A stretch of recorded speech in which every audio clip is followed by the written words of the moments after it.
Welcome in everyone to another episode of the SurgeCast. We are back. My job is kicking my ass. Kat has been in PT, has been kicking her ass.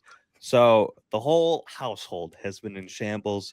Meanwhile, Zach's been doing his thing on Lockdown Hurricanes. So if you want to get the daily content, make sure to follow Zach and everything he has going on there. But we're back. We're back into a regular flow. I wrote it down. The control freak in me has noted the dates we're recording in February. We're going to make it happen the rest of the year, hopefully twice in the playoffs. From here on out, the SurgeCast is doing big things. How does that make you guys feel?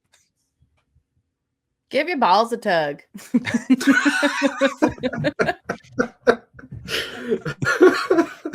No, in seriousness, yeah. Real life has kind of gotten us a little bit. Honestly, this season is a perfect example of how it's gone for us as well. Is, guys just dropping here and there, all of the injuries, all the excess stuff going on.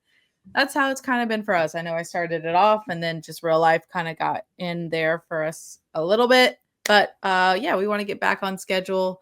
The paid intern is going to do his best to get us back.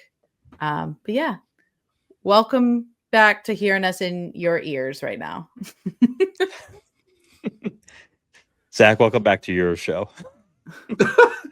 Yeah, it's good to be back on the show that started everything in February 2022. It's been a while, but yeah, no, it's good to get the gang back together. Definitely miss talking to you guys. It's been a good bit. It gets kind of lonely talking to yourself for 30 minutes on a show, and unless you talk to Mike Maniscalco and whoever else is available at the time. But yeah, no, it's good to bring the group back. It's always fun having us three talking about your Carolina Hurricanes and all that good stuff. But Rich, how do you feel about bringing the show back on the road again? I feel great. Ready to lock in, make things happen, post on the socials again, do the damn thing. Even though the format tonight a little bit different than we normally do, no likes and dislikes because we've been gone for so long. Actually starting with a game preview because we have one game left before the Olympic break. We'll get into that in just a second. Big story of the podcast tonight, though, is we're grading the Canes season, the team, the coach, couple of players thrown in there as well. And at the very end, we'll give you our podium predictions for the men's Olympic teams. So we'll see who has what. USA colors don't bleed or run, whatever the saying is. Spoiler alert there. But back to colors that are bleeding. The New York Rangers. Bad version of red, white, and blue there. Jeez. The Rangers are at the bottom of the Eastern Conference in what is called a retooling year for them, not a rebuild, retooling year. Panarin traded today. When you look at the players that are doing good things for them, really, Zibanejad still tied for 39th in points, one of the few bright spots there. Surprisingly, Igor has been a top 10 goalie despite everything that's been going on with them. And potential future Cade, maybe, question mark. I know a lot of fans are hoping for it, but Vincent Trocheck this season, just to point him out, 12 goals, 24 assists on the season. Hoping to go into the Olympic break on a 3-game win streak. Start with you, Zach. This should be an easy 2 points in the Garden, no?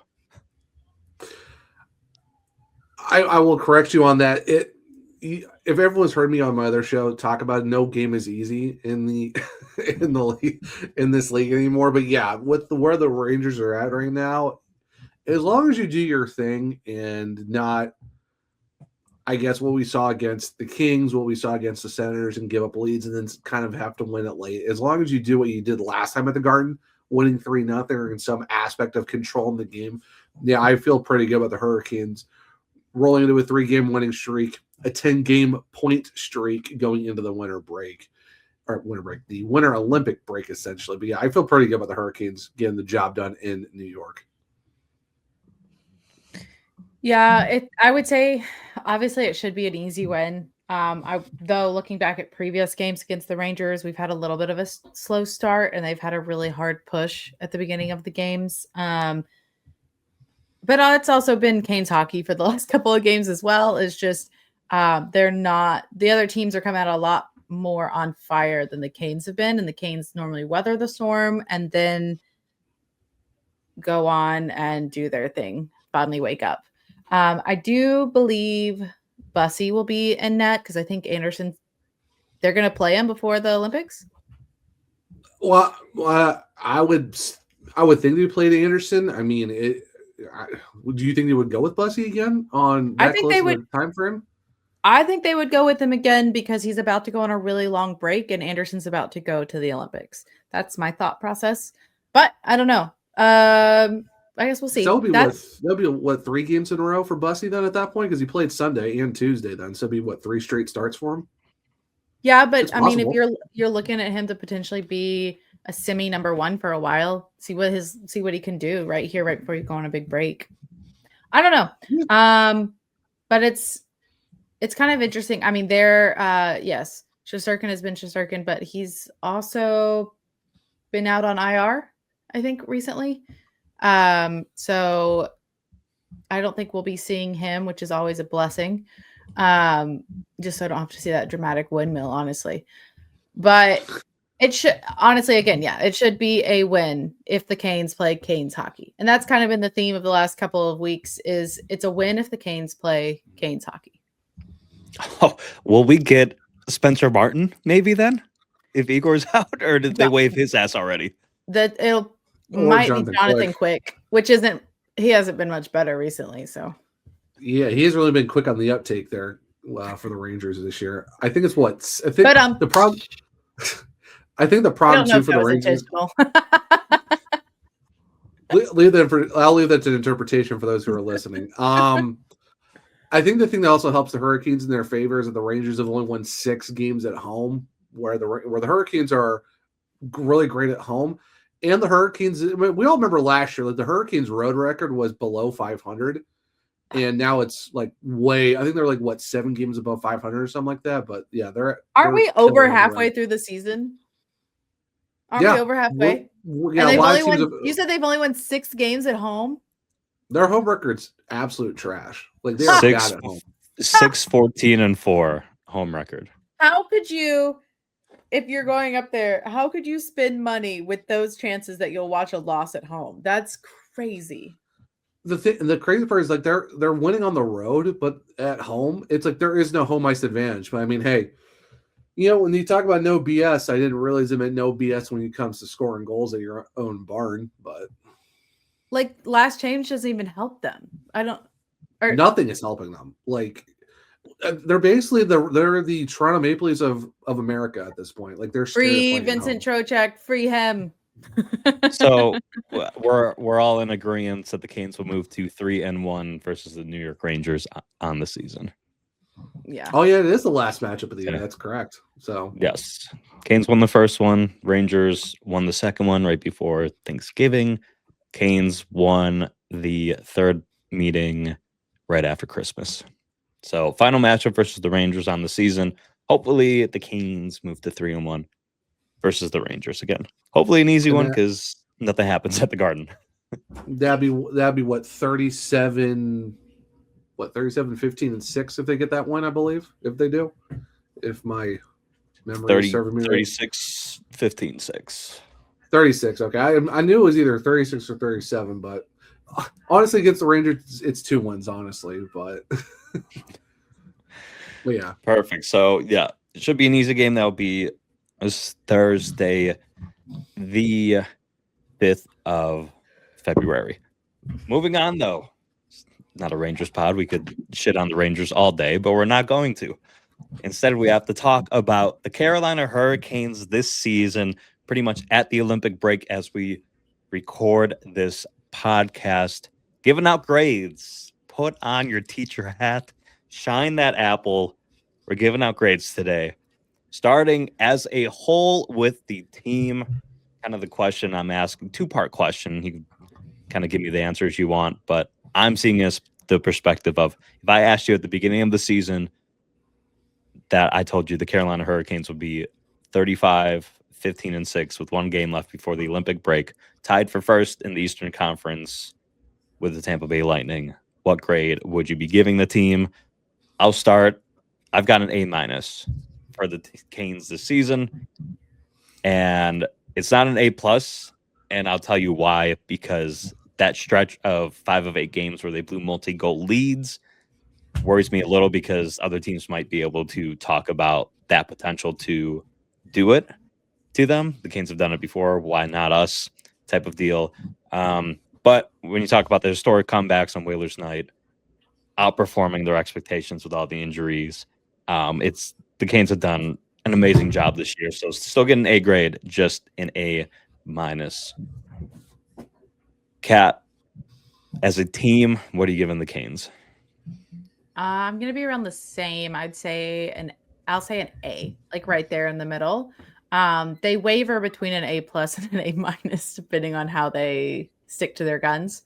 If you could have told me watching the beginning of the season, the power play to where it is now, all I can say is thank goodness for Jordan Stahl. And the moment he goes off the power play, I yell.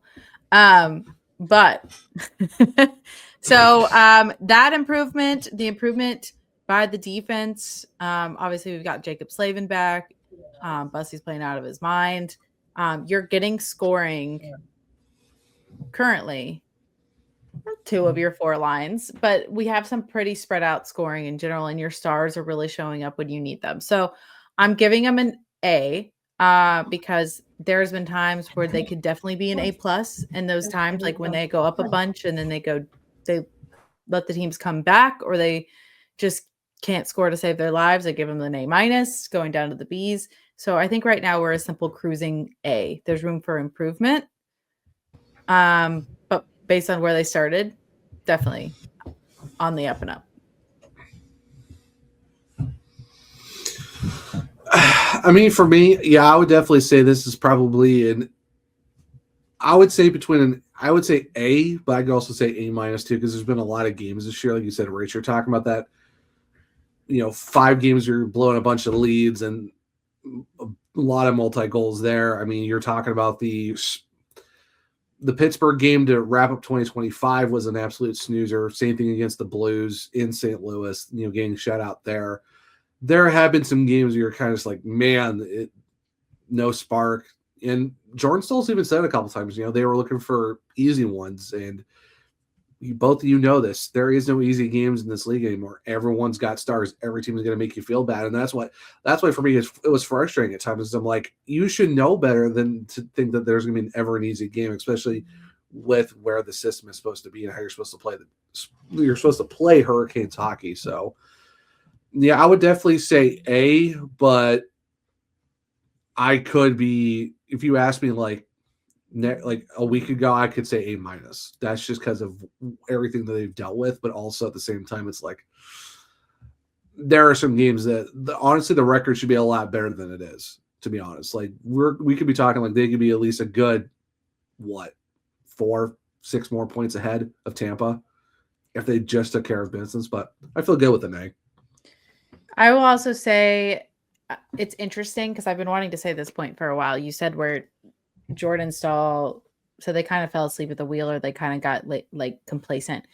This season is really interesting compared to previous ones, because previous ones I feel like we would get scored on first and we were kind of chasing the game, and that's like what the Canes were very accustomed to, and they knew how to dig in, how to push it at the end. They were teams that had a team that had a terrible first period and then would just rise up, and the third period was literally they would just take over. This season, we've had the scoring. The scoring hasn't been an issue like it has in previous seasons, and we've gotten ahead with it. But this is a team that also, and it's not an excuse, but like for a while, they haven't been the team that's been up that many goals or like had that like, hey, we're in charge, we need to stay in charge. They're more used to ramping up to it. So I think it's an adjustment period. And so even I think that's a little thing that Rod has to like talk and like get through their heads. And Stahl's probably said like, okay, that's fine. Like we've improved this part, but we still have to stay the same throughout the game. So it's same Canes, new abilities and new problems. You don't have them chasing games as much anymore, but you also have like, okay, well, you're not chasing anymore, but you have to maintain. You can't sit defensively because the defense can be hit or miss sometimes. You have to keep pushing and smothering them the whole time. So that's something I've noticed this season, which is something interesting compared to previous seasons for the Canes. Yeah, especially when you're kind of looking at, sorry, Rich, when you're talking about the Washington Capitals game where you're up, you blow a lead in that one. The thing is, like, they were getting outshot the entire time. Like, even against Ottawa, they got outshot the entire time too. Like, you're not used to seeing the Hurricanes getting absolutely under 20 shots at times. Like, what's happening? Yeah, they're like I think the Ottawa game, literally the goal that Jordan Stahl scored in the third period, 2 shots the entire period, one of them went into the net. Like, you don't really see, like, yeah, we're getting the quality of shots compared to the quantity, but even then, it's kind of like, geez, they're giving a lot more shots recently, and it's definitely a weird, like, kind of like not duality, but like, you know, that weird, like, you got to find the balance, because I'll give me all the shots again. Like, I'll still take the high shot count, but give me the quality ones too, because at least if you have the high shot count, means you're pushing them in their end and you're controlling it. Exactly. Well, that leads to the question, is it a team thing or a coach thing or kind of both? Rod Brindamore, what grade are we giving the Canes head coach this season? Zach, we'll go ahead and start with you for Rod the Bod. What are we going with? I mean, anything less than an A, you're trying to be fancy with it, or you're galaxy braining this answer. It's Rod Brindamore doing his thing per usual and trying to, you know, work with a roster that he has and, you know, trying to find things that work. You know, the Hurricanes didn't go get a 2C, so they went with Logan Stanko. I think he's been doing fine this year. You know, you're trying to configure how it works with all these other guys, and, you know, luckily with the Hurricanes, you have versatility. Yeah, like, who thought the Nikolai Ehlers would be on the third line, but he's been playing well there. But you can throw him to the second, first. You can move a lot of guys up and down this roster. I think that's what makes the Hurricanes so interesting, is the versatility of mixing lines up depending on matchups, other teams you're facing, what's working for the team at this point. The special teams, in the power play was dead last at one point. Now you're talking almost a top 10 power play. Penalty kill has gotten right back on the horse with Jacob Slavin back. You're going from mid-20s to almost pushing to the top 10 there. I can remember the last time we had a team where you had a power play and a PK almost dinging or knocking on the door of top 10 in both categories, not just one. The thing is, like, the coach can only do so much. It's the team that's on the ice and the leadership that's supposed to push these guys through. And Rod can yell at them all he wants. And people are like, well, is he losing the room? Rod is never going to lose that room. Like, the front office, the leadership, they're never going to let Rod lose the room. It's not him. And I feel like I said, if you're grading Rod Brindamore anything less than an A, you're trying to be hip. You're trying to be a hipster. You're trying to galaxy break. You're just a hater at that point. You're a grade A hater on Rod Brindamore, because, like, what more do you need out of this guy? And Mike Maniscalco has said it. The Hurricanes aren't great on the regular season. It's the playoffs. Rod's fine. It's an A. No issues here. Kat, are you a hater? No, I'd also say he's an A. I mean, I kind of say, like, the team reflects the coach a little bit, especially a coach that's so in touch with his players. Like, obviously, there's some leadership across the league at times where it's like the coach hasn't got control of this. Like, the players on the ice are running it and they're doing it bad. But I would say, for taking so many new guys, getting them to learn the system, figuring out what's going on with your goalies, going through all the injuries that you've had, I'm going to say it's an A. There are times where I don't understand him, but who does? Because he knows behind the scenes. But I agree. Like, he is keeping this team, like, and some people, they're like, well, they're not improving. They're not going up. It's the same old Canes. And I'm like, listen, do you understand how hard consistency is? Like, that alone is the first problem. Look at New Jersey. Look at the Rangers. Look at Buffalo. In the opposite direction. Like, look at how other teams have, like, fluctuated. And it's like, what's happening? Like, either they've dropped all the way to the bottom, like the Rangers. You're the Oilers, who could be a top team, but you're always middle of the pack until the end. And then you've got, like, Buffalo, all of a sudden, like, surging. Toronto. Like, these are all teams that have kind of stayed consistent and kind of been in a place, but then they just, like, they fluctuate. And Rod has just, the whole time he's been here, it's been pretty much here. And there's always that extra step to go up. And I do think this season we've taken extra steps. And I know it's not always fast enough for people, because they're like, I need to see this now. Like, this, not every game is going to be perfect, because they're human. We play different teams. Even bad teams have good games against us. So overall, I say Rod is an A. Yeah, I'm not going to drop him lower than that because I think he's so in tune with this team that they're tied in their scoring. A's across the board for Rod Brindamore. Brindamore. That was a terrible joke. I don't cut that. That's actually for the Chicago end. That was a good one. Keep it in. But yes, I'll just say his first name for Rod. It is. He's tracking for his 8th straight season of making the playoffs. Only Tampa Bay and Colorado are ahead of you because I'm in the camp that Toronto will end their streak this season. Yep. And both of those teams, Tampa and Colorado, have won a cup. And you've had the season you've had with being down Jarvis and Slavin for stretches, having to play 10 different defensemen. A guy who was supposed to be maybe your 1A going to the season, Pyotr Kochetkov, go down. Shout out to Brandon Bussey for everything he's done. But he's just, but he's done. Rod is an unbelievable job year after year, getting the most out of every single group that he coaches. It's not an A+ for me. Again, that stretch of games where they blew multi-goal leads leaves a little bit more to be desired. And then this one doesn't really matter at all, but I still have to bring it up. Shootout management, the Chicago game, wild. Doesn't matter come the playoffs. So I know some people might give me flack about that. Same thing too, Kat, where you look at the lines, occasionally defensive pairings. You may be wondering what's going on in that brain, but like you said, who does? So overall, I'll knock him down a touch. In A+ is like 98 to 100. He's at a 96. For the A that I'm giving out, Rod Brind'Amore's done an awesome job with this unit. I would also say too, when you're talking about defense, you're also talking about him and Tim Gleason are probably talking, and Gleason is kind of the guy that is in tune with his defense a little bit more. I think Rod lets him do his job. So I would say the defensive pairings could be a mix of Brind'Amore and Gleason, not fully on Brind'Amore on that one, but I get what you're saying. There's some pairings you're like, I don't know about that, but I don't say it's fully on Rod for that one.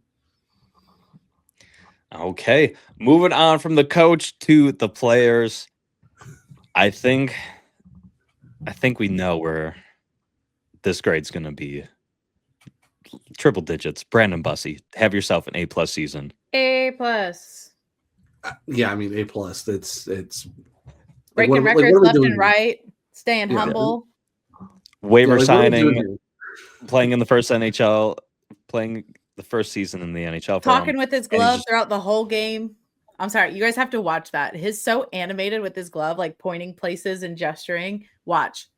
I think he's getting so comfortable back there, which I love, but his communication with that thing is awesome. Oh, dude, I'm always I love when they're always panning them and you just see his eyes doing the eye test in the movement and stuff. That's always fun to watch, seeing him just doing his eye thing.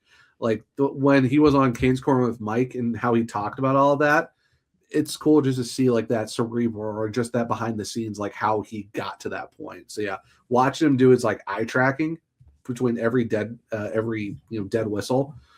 It's really fun to watch. 22, 3-1 on the season, 904 save percentage with a 2.24 goals against average. What a season for Brandon. 6-game winning streak for Brandon Bussey. Some people are giving the Cam Ward comparison. He did tie Cam Ward for 9, and now he's already on another 6-game winning streak. Like that would be kind of nuts if he goes for another 9-gamer in a row. Like, I would say he's on that path to a Cam Ward, but he's going to have to do what Cam Ward did in the playoffs to win a cup for me to say, okay, yeah, you are Cam Ward, but he's getting close. He's in the vicinity, like the same zip code, but I wouldn't say he's necessarily like, okay, we're going to put him next in the same stall or being like, yeah, he is Cam Ward. Let's see how playoffs go, but he's doing great. Not going to discredit that, but Cam Ward is Cam Ward. Yeah. And Brandon Bussey is showing that he is Brandon Bussey. Bussey. Great waiver pickup. Hey, the bus driver, man. Yeah, just continually picking up stops along the way, lend the W on the bus, and then driving away. Can't go wrong with it. Moving on to the captain, Jordan Staal. Have yourself a season, Jordo. Holy crap. A plus. A plus. He's an A plus. I'm sorry. He's also on my fantasy team, and you would never expect you're like that's a guy that's gonna give me a point here and there. He's killing it. There have been so many games where he has done single-handedly gone down there and held the puck up, or he's done a rush, and his finishing is so much better this season. All of a sudden, he knows where to put himself. You can tell this season he's so bought in. Even when the team is struggling, he is single-handedly doing what he should be doing as a captain and playing not only consistent, but he's playing above with his game. And I literally, every time he has the puck, I'm almost as excited when he's up there by the net as if Svetch or Jarvis or one of them is up there, which is a crazy comparison at times. Who would have thought at the beginning of the season Jordan would be at where he is with his goals? That's crazy. I mean, the fact that he also he basically one hand slapped the puck in. I can't remember which game that was, but that was insane to see. I mean, you're talking 14 goals. In 75 games last year, he had 13. In 53, he's got 14. He's done it pretty dang. I think the last time he had a 20-goal season was, 20 – I want to say 15, 16, if I'm correct on that one, Rich. It's been 10 seasons since he's hit a 20-goal mark. I know his best was, I want to say 29 back in 06, 07. So I don't think he's going to hit 29, but if he gets 20 again, hey, that'd be fantastic to see him do it. Because I think it was his 4th season with the team. And good research, Zach. Yeah, 15-16 last time hitting 20 with Carolina. 06-07 he had 29. No, and the thing is, no stats in front of me. I'm just I'm thinking off the top of the dome on that one. But I mean, yeah, Jordan's. Duh, hello. Have you met me? Yeah. I mean, A. I mean, I would say I would give him an A plus if it wasn't for the stretch of dropping a lot of games and then how he's consistently said we were looking for an easy one. That is where I would kind of dox the A plus down to an A. Or not dock it down to that grade. If it wasn't for that stretch and the kind of the mentality of looking for the easy wins, I would say A plus. But yeah, I'm giving him an A, but close to that where Cat graded him at. It's very close, but just a couple things. Yeah, I'm also in the A camp for all the good reasons that Cat said, but there's been a few plays where it's somehow that line that he's on, not on the kill, but just that Jordan line will give up a goal, and you see that Stahl and Marty are on the ice, and you're like, they let that goal in? So there's been a few times that I've noticed that this season where I'd want that to be cleaned up for the A+, but still a solid A for the captain, Jordan Stahl. Seth Jarvis up next. But first, Super Bowl 60 deserves a sports book built for the moment. DraftKings Sportsbook, an official sports betting partner of Super Bowl 60, puts you right in the center of the biggest game of the year. Anything can happen during the Super Bowl, and DraftKings has your back with early exit. If your player goes down in the first half, you still get paid in cash when your bet settles. No bonus bets, no waiting. While other sports books don't offer injury protection, DraftKings covers the entire first half, even the second quarter. And early exit works on live bets too. Pre-game or in-game, DraftKings have you covered. Super Bowl 60, Drake May and the New England Patriots versus Sam Darnold and the Seattle Seahawks. Got to watch out for both of those quarterbacks, so make sure you're getting in on those quarterback props. New to DraftKings, new customers can bet just $5 and get $300 in bonus bets if your bet wins. Download the DraftKings Sportsbook app now and use code THPN. That's code THPN to turn $5 into $300 in bonus bets if your bet wins. In partnership with DraftKings, the crown is yours. Gambling problem? Call 1-800-GAMBLER. New York, call 877-8-HOPE-NY or text HOPE-NY. Connecticut, call 888-789-7777 or visit ccpg.org. On behalf of Boot Hill Casino in Kansas, wager tax pass-through may apply in Illinois. 21 plus in most states. Void in Ontario. Restrictions prohibited. Bet must win to receive bonus bets, which expire in 7 days.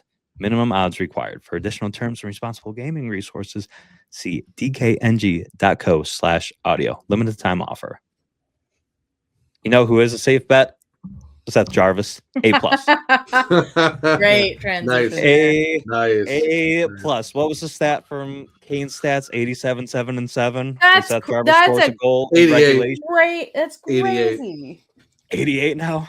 88. Literally, they tied it up the last game, and I was like, you guys cannot waste 2 Jarvis goals. Like, you just can't. And it just goes to show that when he's on, the team as a whole just does so much better because you've got his defensive prowess, you've got his offensive prowess, and then I don't know, it picks up the whole team. Like, he's so fun, and I'm sure it gets everyone going. So an insane stat. And you know what? Show them what they're missing on Team Canada, Jarvie.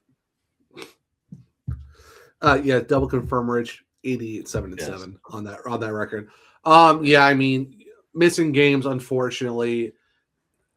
I mean, he already would have had 20 goals before we turned to the calendar, but of course he had to get taken out by Evan Rodriguez.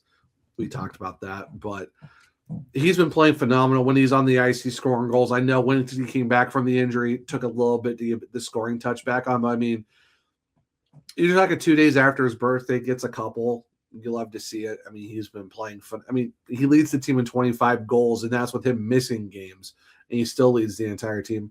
I mean, you're talking about shorties, game winners. Yeah, he's not scoring the power play goals, but I mean, hey, let the other guys take care of that. He'll score the shorties. He'll get you the game winners. Like, we're talking about one point, he had 4 game winners in the first 5 games of the season.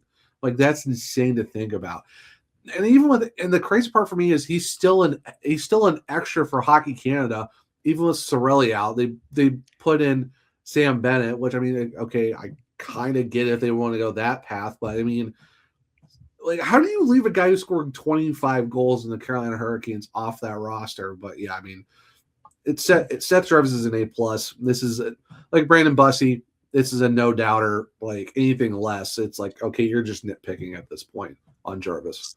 Seth Jarvis has more goals than some names you may be familiar with, such as Kyle Connor, Connor Bedard, David Pastrnak, Martin Necas, Alex Ovechkin, Mikko Rantanen, just to name a few. That's a crime he's not on Team Canada. No Crazy. arguments here. Mic drop. Nothing more to be said.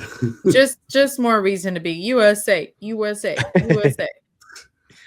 Staying on the first line, we'll go ahead to number 20, Sebastian Aho, who surprisingly leads the team in points, which it's for me, and I say surprisingly because you would think it's Jarvie or Svetch just based on like how red hot they've been, but like Fishy seems to be like a silent killer.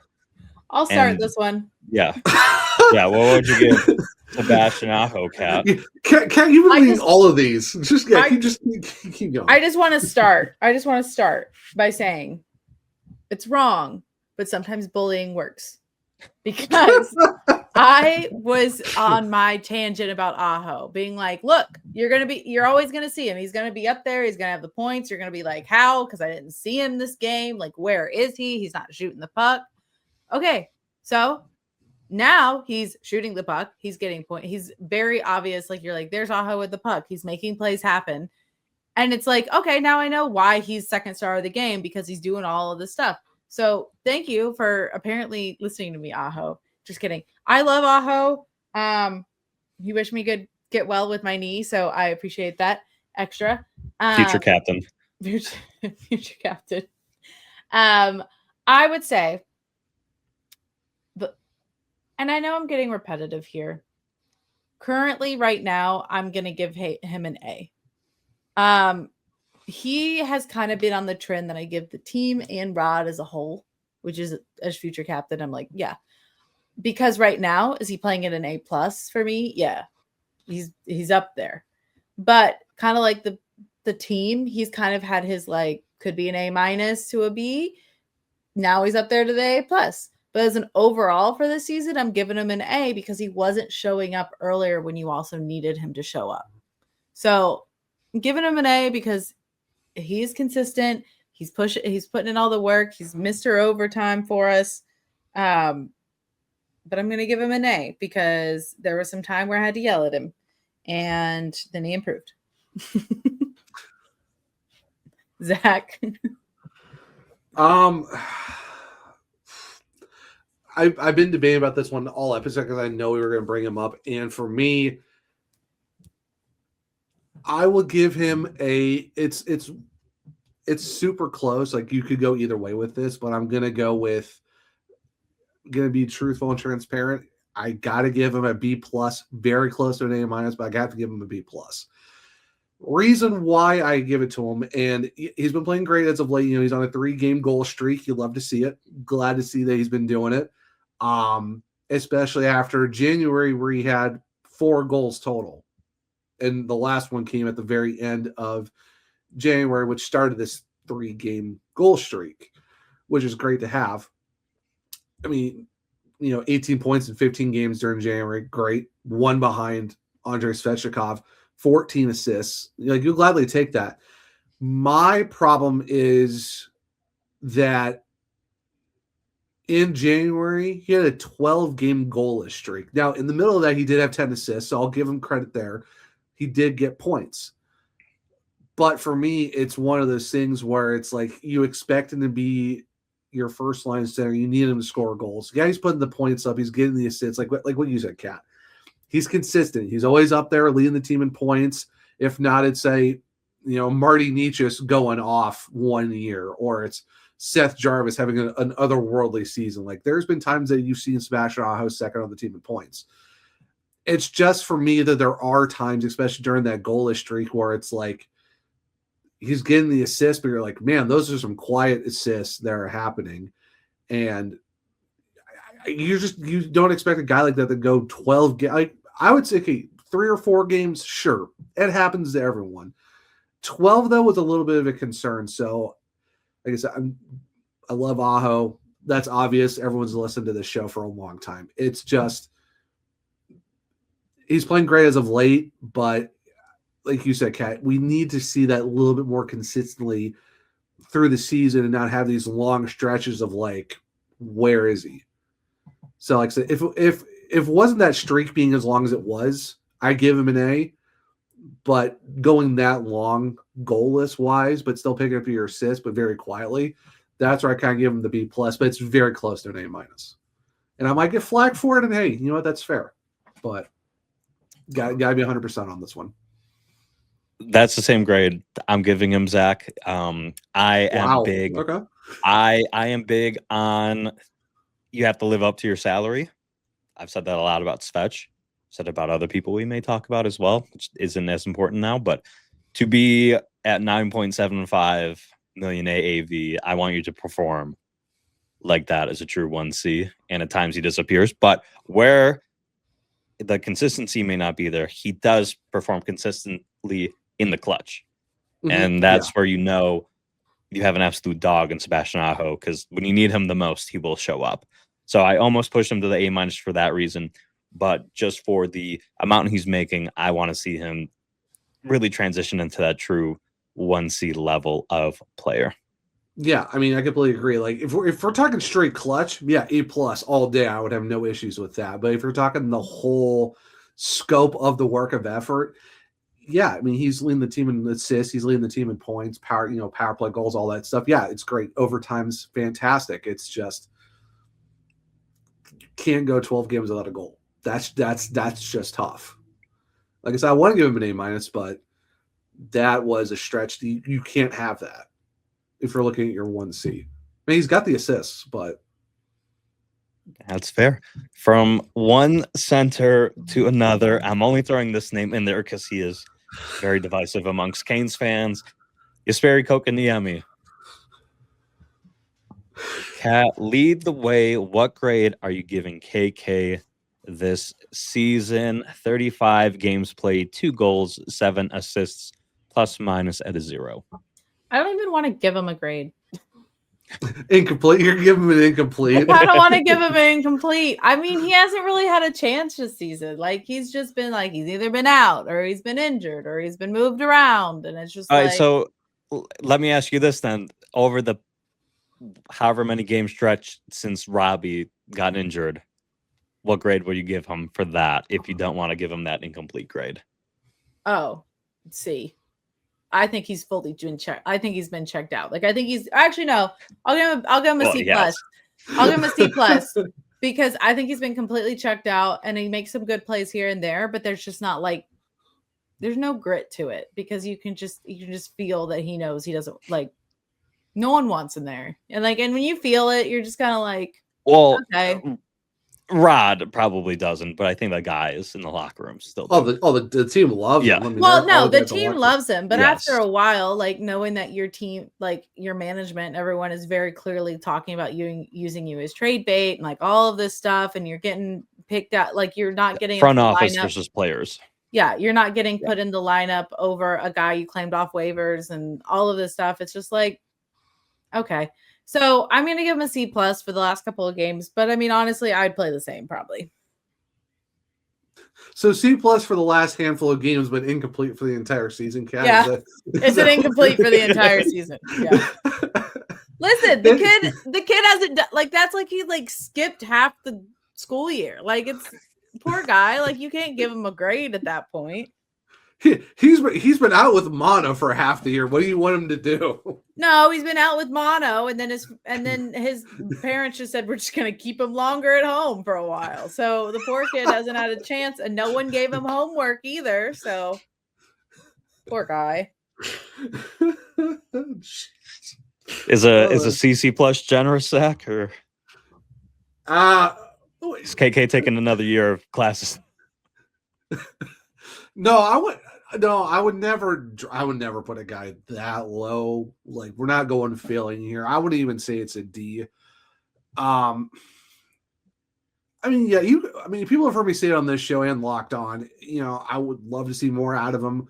Rod's wish he can see a lot more of him because he even said, we know it's not the production, it's not the points. We need to see something else, physicality or just something else. And like he's not someone who plays defensively. He doesn't really use the body, even though he's a big guy. Like, yeah, he'll throw hits here and there. Yeah, he might knock out Rasmus Dahlin when he really needs to if he's in the lineup, but it's just the scoring isn't really there. We can tell by the points. The physicality is here. It's not consistent on the hits or playing defensively with the body. Recently, he's been playing okay. I mean, he's been all right. You know, C plus. Nothing. Yeah, he's playing C plus hockey right now. It sucks too when you got an entire article from Elliot Freeman where it's just Barry Kokoniemi, and then it's a link to an article, and that's the only context you get without reading the thing. Yeah, kind of the writing's on the wall. And if it wasn't for Eric Robinson being out and everything else that's going on, who knows how this season will play out? I mean, you're still talking 4.82 for another 5 seasons, Rich? If I'm correct, 4 or 5 seasons left on his deal. So I mean, it's not a D, it's not an F. I would give him a C minus. I mean, I wouldn't put him. Unless you were like really struggling and you were missing like almost the entire season for healthy scratches, I might put you in a D because you're just not there. Like I said, like Kat said, injuries. He's been healthy scratched a bunch. When he is in, you know, he's made some plays that he's almost scored a couple times. You know, it wasn't for a post or deflections or just, yeah, I would say C minus. If it's not incomplete, I give him that, and that's for the whole season, not just for the last couple. There were weeks. times at the beginning where his faceoff percentage was above everyone. Yeah, on the team. Yeah. Like that's why the plus. I mean, obviously it was more towards right now, but that also influenced the plus because there's been times where he's shown, and then you get him pull. He goes out on injury, and then he goes out just in general, and you're like, all right, well. I mean, faceoffs are great, but. Well, yeah, for KK, I'm going to go see. I think obviously he hasn't had a fair shake. There's definitely been times I thought I'd see him in the lineup, and he wasn't. So certainly the writing was on the wall there. To Kat's point, you could see it in his play. He certainly checked out, going through the motions. Nothing special there, and he's not really trying to take advantage of this moment when I see him play. But yes, Zach. Sorry, I mean. When you also have the the debate on either playing KK or going 11-7, that's also very indicative of that was even a thought. Really puts it into perspective. Kind of want to throw that out there. It's like, that's not a good sign if you're thinking about going 11-7 instead of playing KK. So even if it's a thought. KK incomplete. A new guy, which maybe grading isn't that fair to do to him this year, but also has been a topic of conversation, especially when you're there in the arena. Keandre Miller. Now, if you're looking just at points, 10th on the team in points, 4 goals, 19 assists for 23 total points. But I'm giving Key I'm giving Key a worse grade than KK because I don't think KK had as fair of a shot where Key's had all the opportunities this year. I'm going Keandre Miller, C-. Now, part of that, I think, is the Orlov thing, even Nikishin a little in the playoffs, just learning the system. He's definitely a bit lost out there in his play, makes questionable decisions, but I think the more time he has in the Rod system, the better he'll be. But this year, I haven't been that impressed with Keandre Miller. Again, the point I made with Sebastian Aho, for Keandre Miller to be our highest paid defenseman at $7.5 million AAV, over $1 million more than Jacob Slavin. I want way more out of you than you are producing. Okay, fair. Okay, contract-wise, you can't do that to him because Jacob Slavin gave them the discount to come back for that much money. He deserves a lot more. Didn't want that much more. So I'm not going to slam Keandre Miller for the contract that Jacob Slavin signed. Let's be fair on that one at least. But I get what you're saying. Rich. I get what you're saying. But yes, I agree. But if you're gonna have that money, and it's the same argument people have said for KK, same argument we've said for any of our top line guys. If you're gonna have that money, you gotta find a way to play up to it. You gotta find a way to play up to it because the front office saw that you were that valuable. There's something in your play, and you gotta find a way to live up to it. There have been times, like obviously our defensive core this season has taken bullet after bullet after bullet, and they just went down like dominoes. But you have guys like, I argue, you have guys like Nikishin, who's learning a language, who's learning a whole new system just as much. Like, yeah, he had the playoffs some last year, but that's the same. He keeps getting all these different bottom pair partners. And I would say I think he's outperformed Key this season. Like the improvement has been great. Whereas I see Key going up and down because there's games where he'll be amazing. He'll do these big hits. He's throwing all these shots. And then the next game, I'm like, well, which Key are we getting this game? Are we going to get the guy that's going to do all this impressive stuff? Or is it going to be the guy that seems surprised whenever there's a pass coming his way? Or the guy that's afraid to throw a hit? Or the guy that gets lost on the rush back towards their goalie? He just is more often, he just doesn't seem ready to go, which is like, I think of all the guys, honestly, with all the injuries that's occurred. So, Chatty was out with injury for a while. Like he was the last guy, older guy standing for a while. He was out on injury. Slavin's out on injury. Ghost goes out on injury. And you have all these guys. I'm like, honestly, the most impressive one has been Walker. Walker picked up, and Walker's not getting paid nearly as much. The poor guy has the most shots on the team. Not the most goals. I really hope every time he shoots, I'm like, find a way in there. He's trying so hard.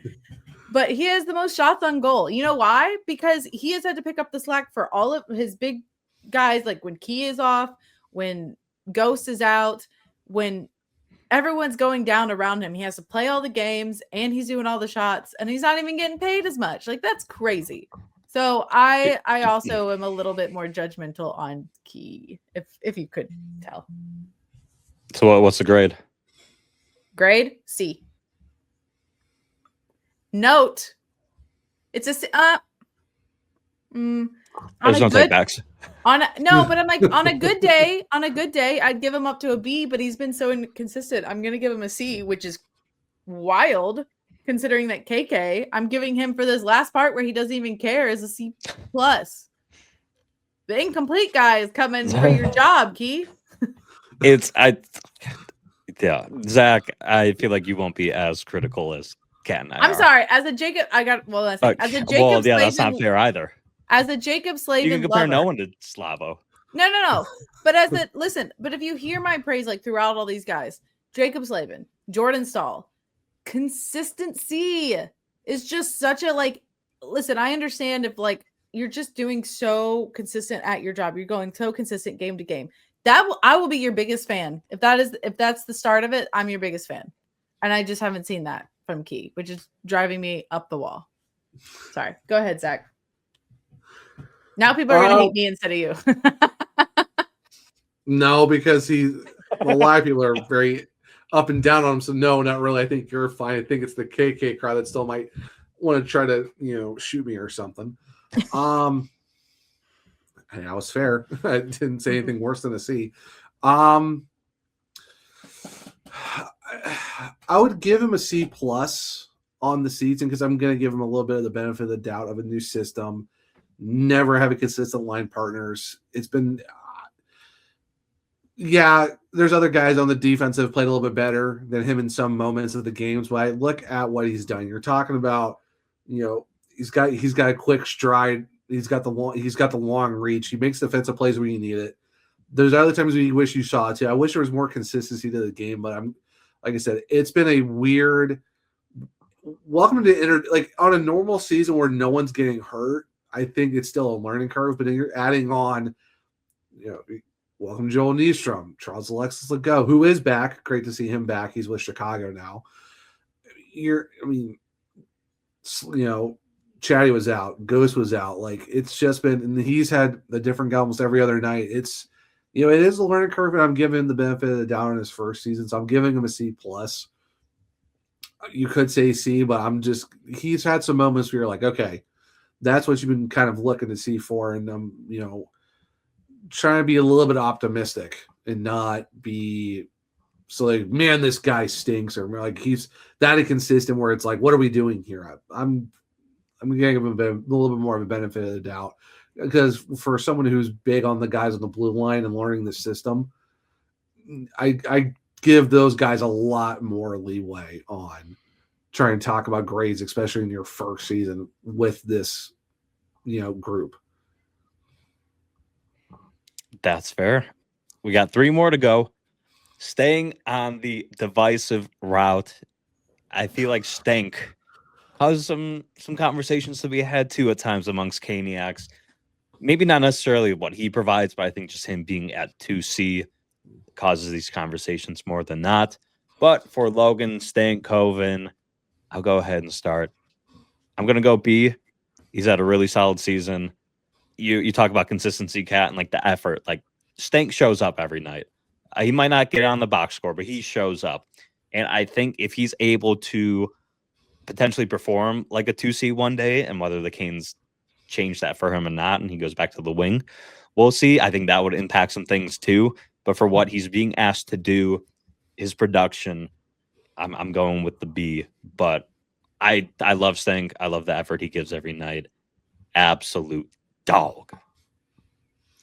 I give him B as well, because you're talking about trying to play a new, he's played the position before, but this is the first time he's had to play consistently in a season since juniors.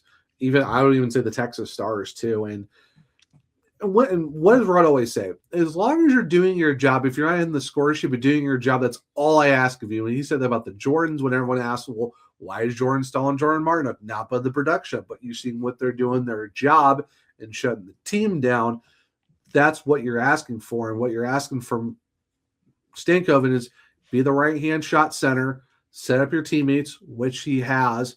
Yeah, he's even said that, I'm still trying to get used to the, being a center and doing this other stuff and not being on the wing like he has been with, Dallas, and last year we had traded to the Hurricanes. So, yeah, maybe the production isn't where you hoped it would be, but he's, being thrown into the fire of learning a bunch of different, go be a center on the second line in the second power play unit. But like you said, Rich, he's consistently there. You notice him every game, extra effort. He's going and fighting guys and standing up to guys who are bigger than him, but he's like, I don't care, let's go. And he why-odd is you. And that's just because, like you said, he's a dog. He's not afraid of anyone, and he makes the effort. Like, give me consistent effort in showing, okay, there you are. I see you and you're doing your job. That's all. That's what Rod asks. Are you doing your job? Yes. Okay. You'll score when you score, and you'll figure it out from there. So, yeah, give me a B. No issues from Logan Stankoven. I agree. I agree with all these points.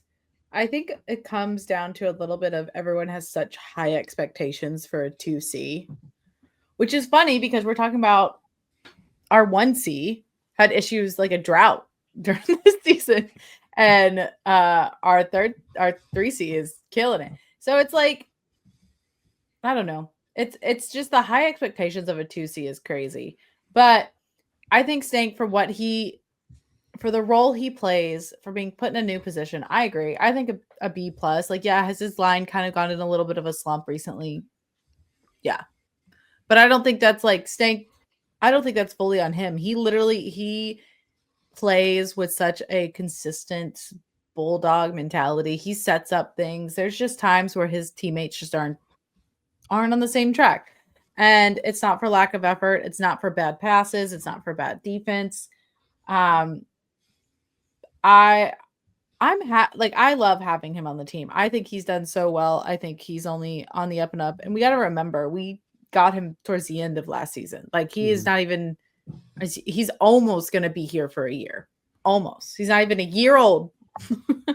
So take that as you will. I'm giving him a B plus because, again, I think we're getting, there's been some like inconsistencies of things, but also you're going to be going into his like sophomore-ish year with the Canes, which always, like, even Jarvie had some off times. So I'm not upset with him. Again, you give me your effort, you give me consistency, I'm going to be a big fan of yours.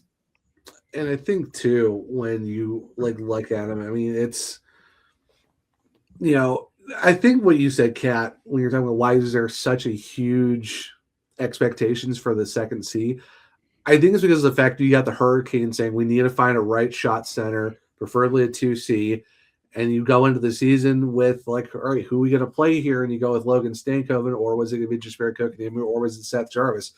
I think the team putting an emphasis on what they're looking for and going in that direction, I think a lot of people have really hyper focused on that. And like Rich, you know, like from other sports and stuff, when you have a coach saying or front office saying anything about a certain position or what they're looking for, that gets amplified to the next degree with a fan base if it just doesn't go how they were hoping it would go.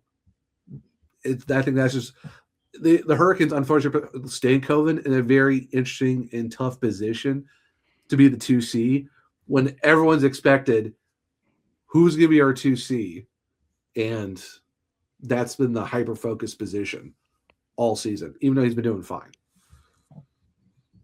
There we go. So one guy, 5'7" 3/4. Two, a guy that stands at, I want to say 6'5", 6'3" only. Oh, that Svech was taller. Andrei Svechnikov.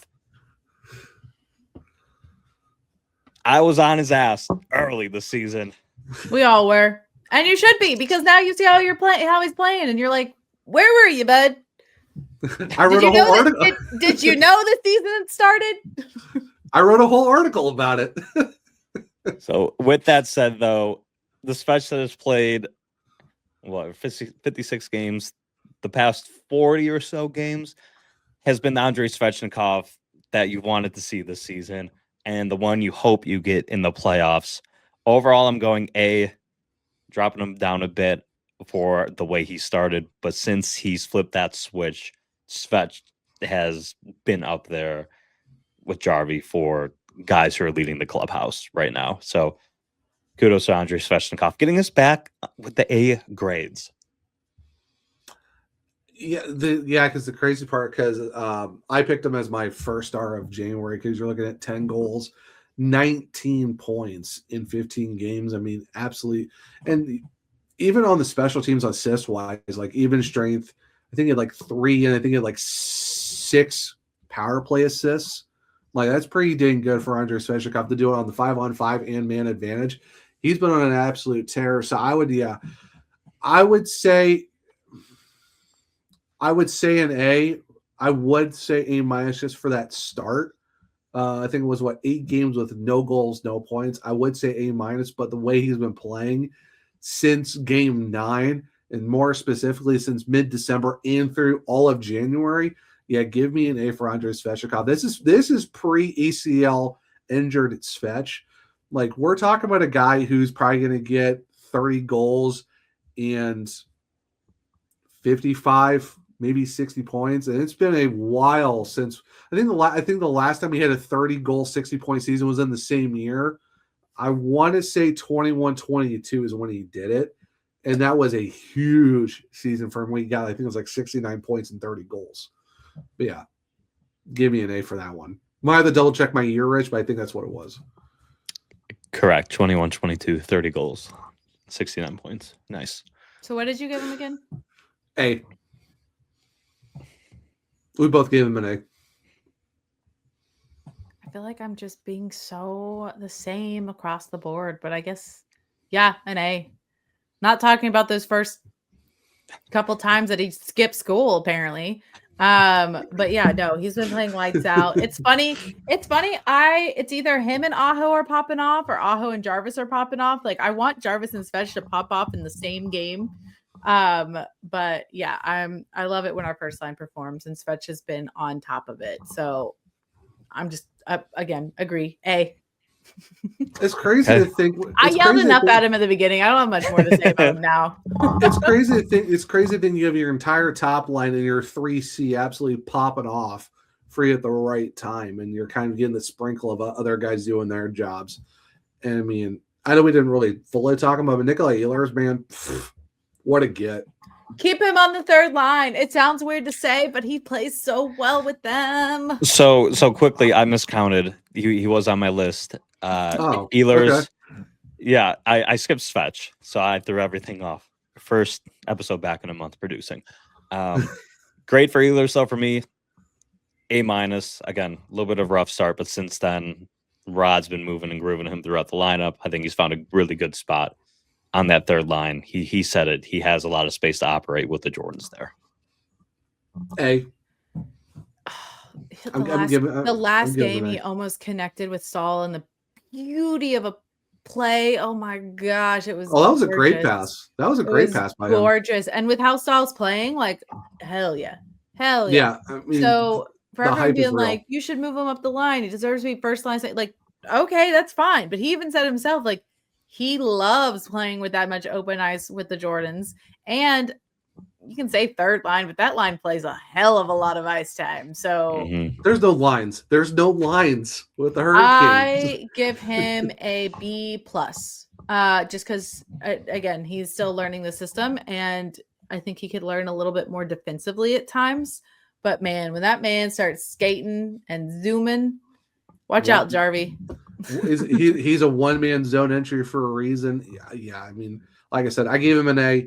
Yeah, slow start. Took him 11 games to score his first goal, but man, he's been an. I mean, you're talking top 3. I think it's like he's a more points. He's a more controlled Martin Necas. If you're upset that we got rid of Martin Necas, this is a more controlled Martin Necas that was bought in coming here. So like, give it to me. 6 years and also way less. Well, not way less, but less money. But yeah, he has lived up to the hype. He is worth the contract. I'm so glad the Hurricanes picked this guy up for 6 seasons. He's going to be phenomenal for this team and just a great overall person too. So excited to see him absolutely rip it in the Olympics. Oh, speaking of guys that rip it, the Russian Rocket, Alexander Nikishin. This guy, I originally had an A. After I said his name, A+, for being a new guy, for just the way he plays, the hits he lays. Like the Canes needed that physicality. They have it in Nikishin, knocking dudes out. They're not trading him. You guys, if you guys think we're getting rid of Nikishin, your head is somewhere it shouldn't be. You see the way he plays, the shot that he has. He's killing penalties when Rod probably didn't want him to early on in the season, but he had no choice with everyone injured. So he's able to play do that. He's able to be on the power play. Would love to see him get a little bit more time on that first power play, but I know everyone loves Ghost up there, and he kind of fits better up there. Yeah, it's kind of I think as he learns more English and as Ghost's contract expires after next season, he has a chance to do amazing things. So I'm thrilled with what Alexander Nikishin brings to this team. Yes, there are growing pains. Am I looking past them because I see Nikishin's potential? Yes. So A+. Man, what a shot. Yeah, I mean, I'm going to give him an A. I mean, you're talking, like he's been playing phenomenal. I mean, he basically he shrugs his shoulders and 3 punches a guy because, okay, sure. And the fact is, the guys like Landis was trying to tell him, you don't want to do this, and he still wanted the smoke. But I mean, overall, when you really look at it, it's one of those things where, yeah, it's an A. It's a no doubter for me. It makes sense. Yeah, I think there's a little bit of the growing pains there, but he is getting better over time. I'm not really worried about it. I mean, there's really nothing you can really say negatively about this guy other than it's just, the small, like as Eric Tulsky said, it's the small things in between those big moments that he's still working on, but it is getting better. So I will give him an A. And real quick on the Gossespierre thing, I hope he gets an extension because I like Ghost. And I think he's been playing phenomenal. We need to keep him longer than past next season because you need a guy like that in the lineup. But that's a whole different conversation. But just want to put that out there. Yeah, it's crazy. Guys like Ghost, guys like Walker, guys like Chatty, like guys that are, their stuff will come to an end and stuff, but they play so good when they're healthy that it's like point per game guy, Shane Gossespierre. When he's on the ice, point per game. They're so good. I'm like, can we keep them as long as possible? And then that's why it makes me even more upset that I'm like the new guy that we signed for so much money, and I'm not as big a fan of him. And I was like, but he's probably going to take a place of one of them. I'm just like, Joel Nystrom. No, not Nystrom. No, she means Keith. I mean Keith. Nystrom's good, dude. Once Riley leaves, Nystrom's out that spot, lockdown, easy. I wouldn't even put Nystrom as a 7C. I would almost have a conversation where he is in the group, but different. Yeah, we'll worry about next year. Yeah, grade for Alexander Nikishin. Doesn't work out. Yep. Cat Nikishin, grade. Yeah, what are you giving? B+. Give him a little more English. Oh, that's so subjective. That is No. It's not. I'm saying give him a little more English just because there are definitely times where you can just see there's communication. In general, like there was a play literally last night. There was a play where it was him. Shoot, who was going down with him? I think it was him and Blake. They literally went down and they kind of both went to the guy, and then Nikishin kind of pulled back because he thought Blake had him and Blake also did. So they both spun off the guy, and then the guy had a clear spot towards Bussy. And you could just see there's like a mess up of communication. And there's just times where I think he does a safer choice because he's been taught that and he's not quite as comfortable / the communication. So I think he'll take some more risk and really play his big game when he gets more comfortable and can communicate everything he wants to do as well. Also, sorry, side note, he finally got put back with Ghost, and I freaking love it. That's a great defensive pairing. Like that, if you want to learn from someone offensively in the system, Ghost is the guy to do that. Honestly, if Ghost if he wasn't out for injury 4 separate times, I believe he would be pushing for Brent Burns' single season points total for a defenseman on the Hurricanes. I think he's going to do it next season. Bucking it right now on April 4th of 2026. Next season, Ghost is going to get the single season record for points by a defenseman for the Hurricanes. Producer fact checking you February 4th. Since I've been doing it all night. Wait, what did I say? April. Sorry. That's actually in the future. All good. Actually, the boys have to get their facts straight. That's correct. But sticking to hockey events in February, the Olympics, we're going to give our predictions for what we think the podium will look like going from bronze to silver to gold, starting with the bronze trophy. Hot take. Bronze Canada. trophy. Or Bronze medal. trophy. Come on. Well, who'd you go with? Canada? Canada. I don't You think said Canada hot makes. Ooh, I don't that's a think. hot take. I don't think Canada makes it. I don't know who will be the team to knock them out once you get into that final tournament format, but I don't think Canada plays in the championship game. That goaltending is such a question mark. It is such a question mark for Canada.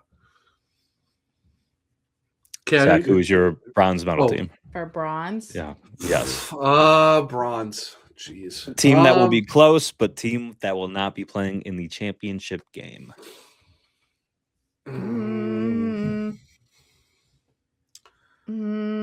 Screw it. Canada. I'm also going Canada for bronze. Interesting. I'm going to say Finland. Ooh, okay. I say Finland. Fishy comes back with a medal. We'd love that. Moving ahead to silver. Cat will swing back the other way. Or I guess this way on the screen. Who you got for silver? I assume it's one of two teams for you. Canada. Yeah. Okay.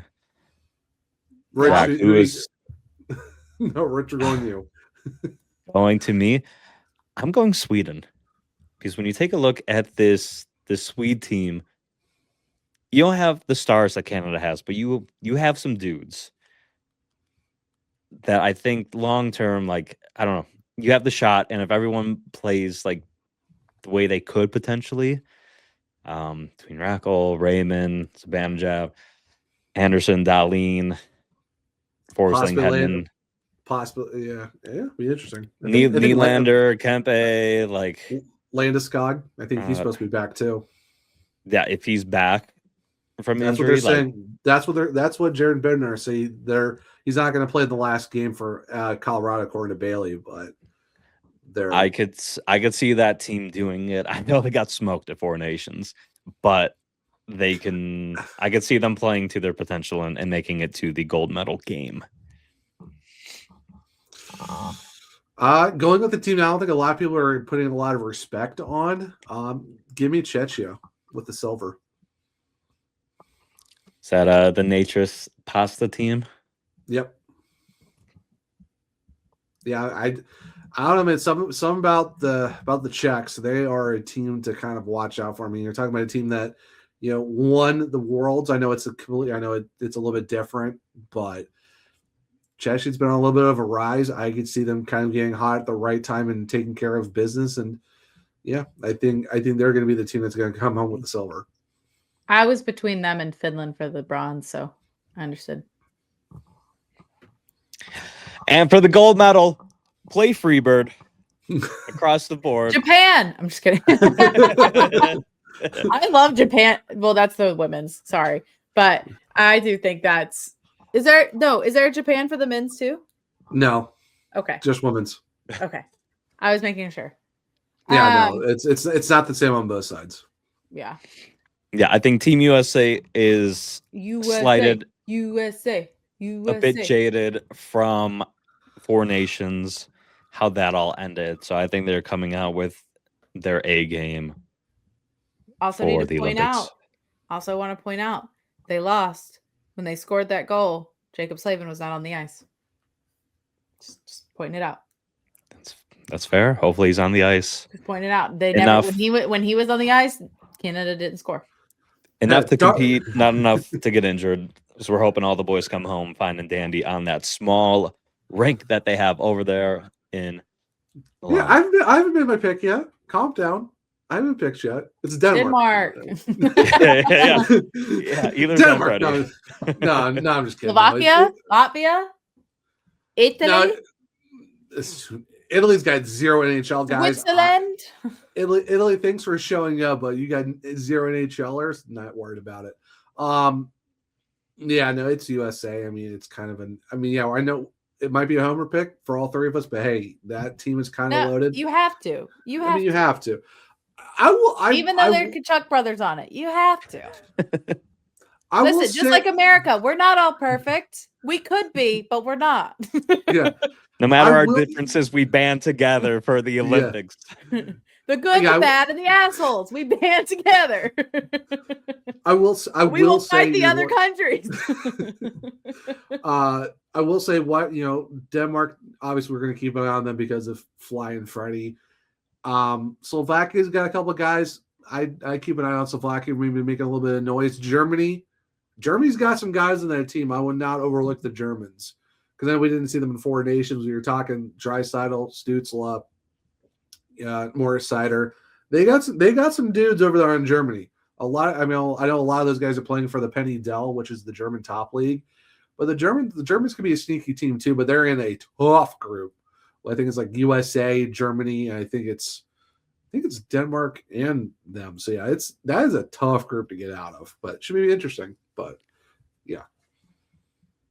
Yes, you think I would have looked this up beforehand, but the hockey schedule for the Olympics, I think they start a little bit later than everyone else. They do. If I'm not mistaken. They start next Wednesday, February 11th.